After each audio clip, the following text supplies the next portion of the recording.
E aí pessoal, tudo bem com vocês? Então, mais uma vez estamos aqui junto, o Geo Explica com o Thiago Hernandes, seu canal de Geografia e Atualidades no YouTube. Pessoal, hoje nós estaremos tratando um assunto um pouco longo, tá? Mas bastante importante, e eu acredito aí com uma probabilidade bastante grande de que caia, de que seja cobrado aí nos vestibulares, no Enem aí ao longo desse ano letivo, tá? Então na nossa aula de hoje nós estaremos tratando a União Europeia, tá? Então a União Europeia, nesta aula, nós vamos dividir em três partes. A primeira, fazendo uma contextualização geral do que é a União Europeia, como também a sua construção cronológica. A segunda parte, entendendo um pouco mais sobre a crise econômica na União Europeia, e a terceira parte falando sobre a crise humanitária, a questão migratória que envolve os países da União Europeia. Tudo bem?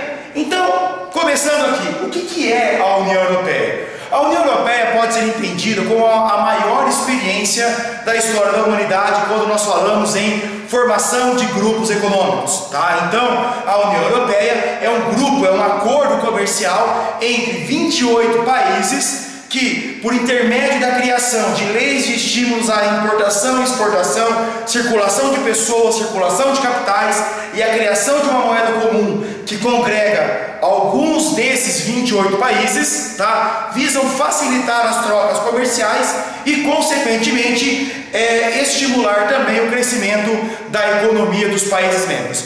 É importante lembrar que União Europeia é diferente de Eurozona. Eurozona compreende os países que adotam o euro. União Europeia, os 28 países que fazem parte do bloco. Logo, todo país que adota o euro faz parte da União Europeia. Mas nem todos os países da União Europeia adotam o euro. Tudo bem? Então, começando.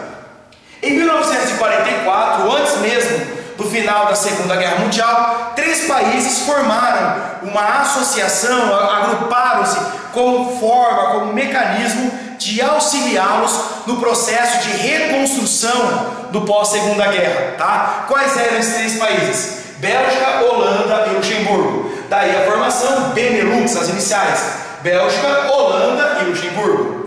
Em 1951, já com o mundo se reconstruindo no pós-Segunda Guerra Mundial e aproveitando a exitosa experiência do Benelux, foi assinado um documento chamado Tratado de Paris, ao qual o Benelux foi substituído pelo CECA, Comunidade Europeia do Carvão e do Aço. Aqui é importante destacar, por que carvão e aço? Que são as bases de toda e qualquer atividade econômica. Carvão representando energia, aço representando metal. Não há atividade econômica, não há atividade industrial sem que tenhamos o que? Energia e sem que tenhamos metal, tá? Além dos 3, e passaram a ingressar no bloco França, Alemanha e Itália, formando assim os 6 primeiros membros da futura União Europeia, certo? Em 1957 foi assinado um documento chamado Tratado de Roma, tá? Que ampliou os acordos. Então, gradativamente, tá? A Comunidade Econômica Europeia, também chamada de Mercado Comum Europeu, vocês podem encontrar nessas duas nomenclaturas, nessas duas terminologias, tá? Além do carvão e do aço, novos produtos passaram a ingressar o rol, o bojo dos bens negociados, como também passou aí a ter a livre circulação de pessoas entre os estados nacionais sem maiores restrições, tá? Em 1973, Reino Unido, Dinamarca e Irlanda passaram a integrar o bloco, tá? da Comunidade Econômica Europeia.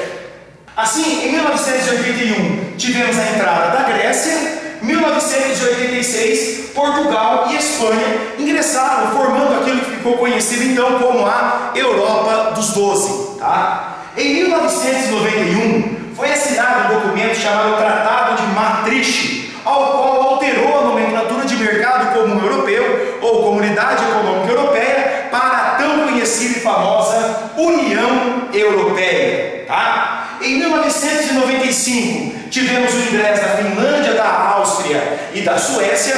Em 2002, nós tivemos a implantação do euro enquanto moeda física. Aqui fazendo só um adendo, tá? Desde 1999, o euro já era utilizado nas transações de importação e exportação entre os países integrantes, membros da União Europeia. Contudo, ele não era utilizado como moeda física, apenas como uma moeda virtual de referência, tá? Para depois, em 2002, ele ter sido introduzido fisicamente. Tudo bem? Bom, por que o euro foi criado? As razões são as mais variadas, mas duas se destacam. Primeiro, ter uma moeda continental para fazer frente à influência do dólar estadunidense, porque a União Europeia, apesar de até então ser o mais bem sucedido exemplo de integração, ou mais amplo caso de integração internacional comercial, tá? Economicamente ainda estava bastante vulnerável, bastante dependente aos Estados Unidos, visto que o dólar estadunidense ainda era a única grande moeda global de referência nas transações. E o segundo ponto era justamente o que? Para facilitar o processo de importação e exportação entre os próprios países membros, tá? Uma vez que não havia mais daí a necessidade da conversão das moedas nacionais entre um país e outro. Tudo bem? Bom, dando continuidade, em 2004, a Europa, a União Europeia, melhor dizendo, ela deu um intenso processo de expansão para a integração de novos países, os chamados países do leste europeu, tá? Só para a gente relembrar, até como nós já tratamos em aulas passadas, quando falamos aí da União da Guerra Fria, tá? O que é a Europa do Leste? A nomenclatura Europa do Leste? Eram os países que estavam isolados pela cortina de ferro, eram os países que pertenciam ao antigo bloco soviético, tudo bem? Então, a partir de 2004, passaram a fazer parte República Tcheca, Estônia, Chipre, Letônia, Lituânia, Hungria, Malta, Polônia, Eslovênia e Eslováquia. Aqui vale a pena destacar um ponto em especial. República Tcheca e Hungria foram os dois países que mais se beneficiaram com esta integração, apresentando altíssimos índices de crescimento econômico, ok? Depois, em 2007, passaram a fazer parte Bulgária e Romênia, e em 2013 a Croácia, tá, passou a integrar. Em relação à Croácia, só um detalhezinho, é a primeira república da ex-Iugoslávia, é a primeira república que surgiu da desintegração da ex-Iugoslávia que passou a integrar a comunidade europeia. Apenas antes de encerrar essa primeira parte, o caso da Turquia, tá? Muita gente pode perguntar assim, Tiago, mas e a Turquia? Como é que está nessa história? A Turquia é um dos outros países, tá? Apesar de a Turquia ter a maior parte de seu território na Ásia, ela ainda tem uma pequena parcela de terra separada pelo Estreito de Bósforo, que pertence à Europa, que é a parte mais rica, inclusive, da Turquia, tá? Onde nós temos Istambul, por um exemplo, como cidade importante ali, tá? No caso da Turquia, ela, apesar de pleitear o ingresso na União Europeia, ainda existem dois pontos que a dificultam. Primeiro é a não aceitação da Grécia, tá? Não podemos aqui deixar de mencionar que historicamente Grécia e Turquia sempre foram países rivais, tá? E o segundo ponto é que a Turquia é acusada constantemente por diversos países europeus de abrigar células de grupos extremistas,